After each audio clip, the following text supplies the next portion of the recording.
नमस्कार दोस्तों, बिहार इंटरमीडिएट परीक्षा में साइंस स्ट्रीम से भाग लेने वाले सभी विद्यार्थियों का हम हार्दिक अभिनंदन करते हैं। तो आज हम इस वीडियो में केमिस्ट्री के जो हमारा केमिस्ट्री है उसके हम लोग कुछ लॉस यानी नियम देखने वाले हैं। वो सारे नियम मोस्ट इंपोर्टेंट होने वाले हैं। कुछ नियम देखने वाले हैं जो कि मोस्ट इंपोर्टेंट नियम होने वाले हैं और ये सारे नियम आपके सीधे एग्जाम में ऑब्जेक्टिव या सब्जेक्टिव के रूप में जरूर आएंगे। तो आपने काफी बच्चे कंफ्यूज होते रहते हैं कि लॉ उन्हें याद नहीं रहता है, तो इसमें 11 लॉ है, वो काफी मोस्ट इंपोर्टेंट है। बस आप इस वीडियो को पूरा देख लीजिए।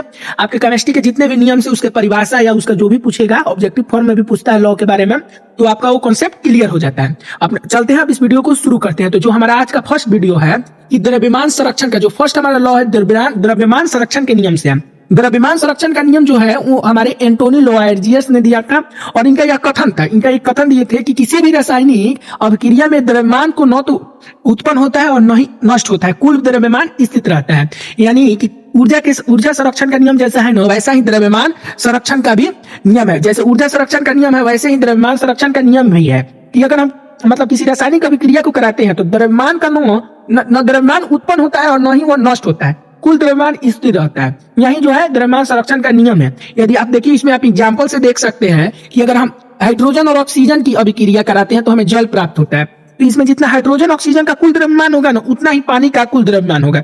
इसमें कोई भी चेंजेस नहीं आएंगी। यही हमारा जो है द्रव्यमान संरक्षण का नियम है और इसको हमारे एंटोनी लुआयर्जियस ने दिया था। तो ये काफी मोस्ट इंपोर्टेंट है। पिछले एग्जाम में भी जो हुआ था 12th का, आपके स्कूल में हुआ होगा, आपने दिया होगा, तो द्रव्यमान संरक्षण का नियम पूछा था। अपने नेक्स्ट क्वेश्चन पर चलते हैं, जो कि हमारा नेक्स्ट नियम है, जो हमारा निश्चित अनुपात का नियम है।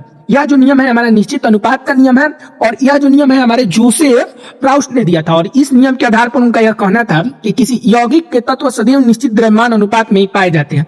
मतलब निश्चित अनुपात का नियम क्या है, तो सिंपल आप एक एग्जांपल से याद रखिएगा। सिंपल आप लोग एक एग्जांपल से याद रखिएगा कि इस नियम के यह जो नियम है वो यह कहता है कि अगर हम कहीं भी पानी को देखें, आप एक पानी को उदाहरण में लीजिए। पानी को अगर आप उदाहरण में लेते हैं तो इसमें हाइड्रोजन और ऑक्सीजन दो घटक होते हैं। यानी पानी में हाइड्रोजन और ऑक्सीजन दो घटक होते हैं। इन दोनों का अनुपात आप कहीं के भी पानी में लीजिए, चाहे समुद्र के हो, चाहे वो नदी के पानी हो, या कहीं का भी अंडरग्राउंड वाटर हो, उनमें जो ऑक्सीजन और हाइड्रोजन का अनुपात होगा ना, वो सदैव समान होगा। यानी किसी यौगिक में तत्व सदैव निश्चित द्रव्यमान अनुपात में पाए जाते हैं, उनका यह कथन था। अगर आपको समझ में नहीं आया तो इसका सिंपल याद रखिए कि पानी से, कि आप पानी कहीं भी लीजिए, उसमें पाए जाने वाले जो घटक होते हैं हाइड्रोजन और ऑक्सीजन, उनका अनुपात सदैव 1:8 ही होता है। वो आप कहीं के पानी, तो ये सारे यौगिक पर लागू होता है। जो यौगिक का जो अनुपात होता है ना, वो आप किसी भी फॉर्म में लीजिए, वो सदैव एक ही होता है। यही जो है हमारा निश्चित अनुपात का नियम है कि कोई भी यौगिक को उसके दो घटक होते हैं, उनका अनुपात सदैव 1:8 होता है। अब चलते हैं हम अपने नेक्स्ट लॉ पर, जो हमारा बहु अनुपात का लॉ है। जो हमारा सेकंड लॉ है ना, वो बहु अनुपात का लॉ है और इसे जॉन डाल्टन ने दिया था। बहु अनुपात का नियम कौन दिया था, तो जॉन डाल्टन का दिया था। एग्जामिनर का काफी फेवरेट ऑब्जेक्टिव क्वेश्चन है कि जॉन डाल्टन जो थे वो कौन से नियम दिए थे, या बहु अनुपात का नियम किसने दिया था, तो जॉन डाल्टन ने दिया था। अब चलते हैं, इसके हम कथन को देख लेते हैं। जॉन डाल्टन के कथन को भी देख लेते हैं। इनका यह कथन था कि जब दो तत्व को यौगिक बनाते हैं तो एक तत्व निश्चित द्रव्यमान के साथ दूसरे तत्व का द्रव्यमान छोटे पूर्णांक अनुपात में रहता है। यानी इसे आप यह समझ लीजिए कि जब हम CO और CO2 देखिए, CO और CO2 में 12 भाग कार्बन के साथ ऑक्सीजन का अनुपात क्रमशः 16 और 32 है। यानी 1:2 के ये रेशियो में रहता है। इनका कथन जो था यही था कि जब दो तत्व यौगिक बनाते हैं तो एक तत्व निश्चित द्रव्यमान के साथ दूसरे तत्व के द्रव्यमान छोटे पूर्णांक के अनुपात में रहता है, यही इनका कथन था। अपने नेक्स्ट जो हम लॉ पर चलते हैं, जो कि हमारा एवोगाड्रो का नियम था। एवोगाड्रो का नियम किसने दिया था, तो एवोगाड्रो एक साइंटिस्ट थे, उन्होंने ही दिया था एवोगाड्रो का नियम। और इनका यह कहना था कि समान ताप और दाब पर समान आयतन की गैसों की अणुओं की संख्या समान होती है।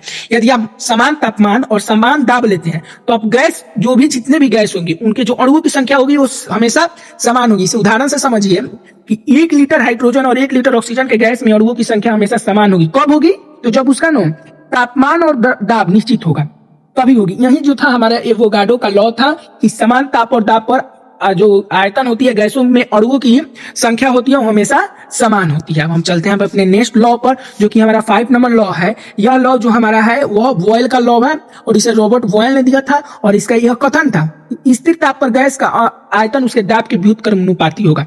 यदि हम ताप यानी टेम्परेचर को स्थिर रखते हैं तो जो उसका गैस का आयतन होगा ना, उसके दाब के व्युत्क्रमानुपाती होगा। जैसे जैसे हम दाब को अप करेंगे, बढ़ाएंगे, वैसे वैसे उसका आयतन घटता चला जाएगा। जैसे जैसे हम उसके द्रव्यमान को, दाब को बढ़ाएंगे वैसे वैसे उसका आयतन घटता चला जाएगा।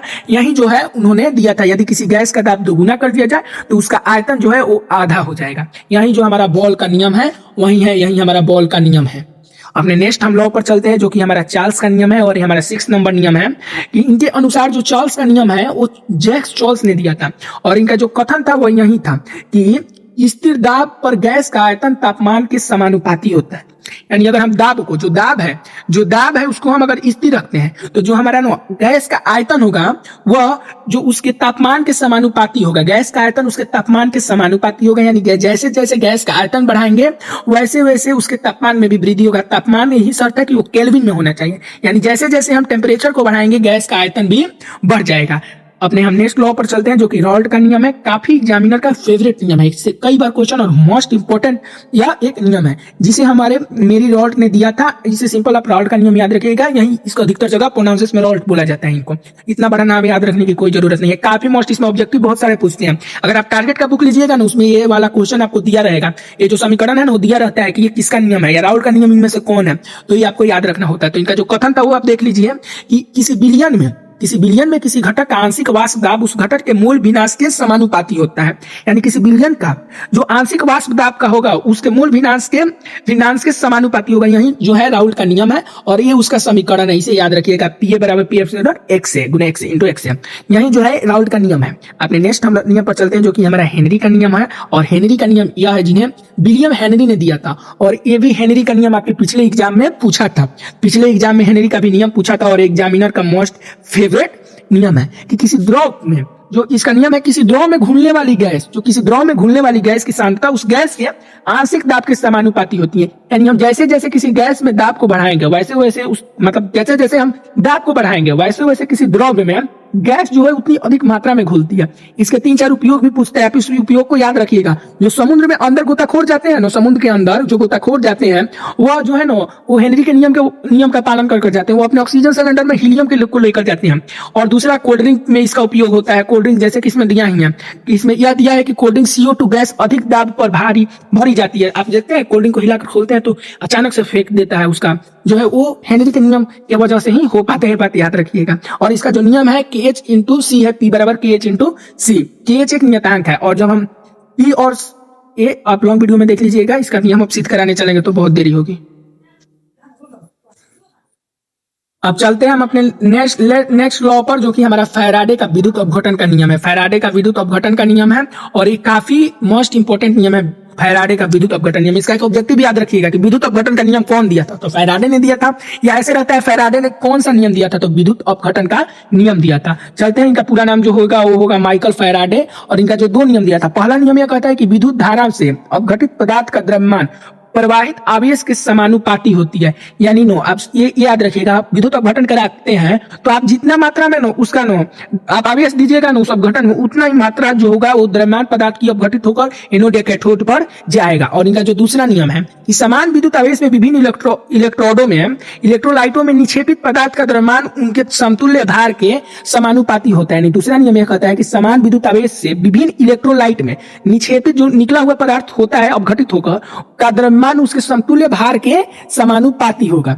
इसका उदाहरण आप देख सकते हैं, एक उदाहरण भी दिया है इसमें कि जो ये हमारा उदाहरण है कि AgNO3 जो AgNO3 के विलयन में विद्युत प्रवाह करने पर चांदी जो Ag जमा होती है उसकी मात्रा प्रवाहित धारा पर निर्भर करती है। यह इसका एक उदाहरण होगा। अपने नेक्स्ट हम 10 नंबर लॉ पर चलते हैं और एक और लॉ बचा है इसमें।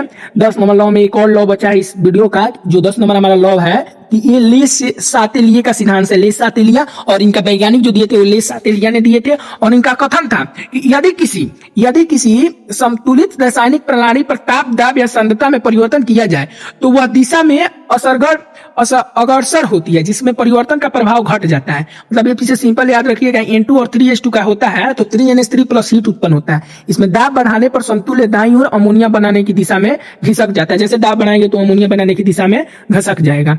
यही इसका एक नियम है। अब चलते हैं हम अपने नेक्स्ट और लास्ट लॉ पर जो हमारा ग्राहम का प्रसरण नियम है। यह जो है ग्राहम का प्रसरण नियम है और काफी इंपॉर्टेंट नियम हो जाता है। इसे हमारे थॉमस ग्राहम ने दिया था। ग्राहम का प्रसरण का नियम है, काफी इंपॉर्टेंट नियम है और इसे हमारे ग्राहम का प्रसरण नियम थॉमस ग्राहम ने दिया था। इसका कथन था गैस का प्रसरण या विसरण उसकी घनता के वर्गमूल के व्युत्क्रमानुपाती होती है। यानी गैस में प्रसरण या विसरण उसकी जो घनता होती है ना उसके वर्गमूल के व्युत्क्रमानुपाती होती है। यह हमारा आज का लॉ होगा और इसका एक उदाहरण देख लेते हैं, जो कि है कि हाइड्रोजन का प्रसरण दर ऑक्सीजन के लगभग 4 गुना अधिक होता है, क्योंकि हाइड्रोजन की घनता कम होती है। यानी आप देख सकते हैं जैसे जैसे घनता बढ़ेगी वैसे वैसे प्रसरण दर या उसका जो प्रसरण दर हुआ या उसकी विसरण दर हुआ वो घटेगा। ये हमारा आज का लास्ट लॉ हुआ और चैनल को सब्सक्राइब कर लीजिए। और ये नोट्स जिसे भी चाहिए, ये नोट्स हमारा पूरा आपको फ्री रहेगा। और ये नोट्स जिस किसी को भी चाहिए वो बस कमेंट बॉक्स में हमको यस टाइप कर दे, कमेंट बॉक्स में यस टाइप कर दे, आपको इसका लिंक, डाउनलोड लिंक आपको मिल जाएगा। तो थैंक्स फॉर वॉचिंग दिस।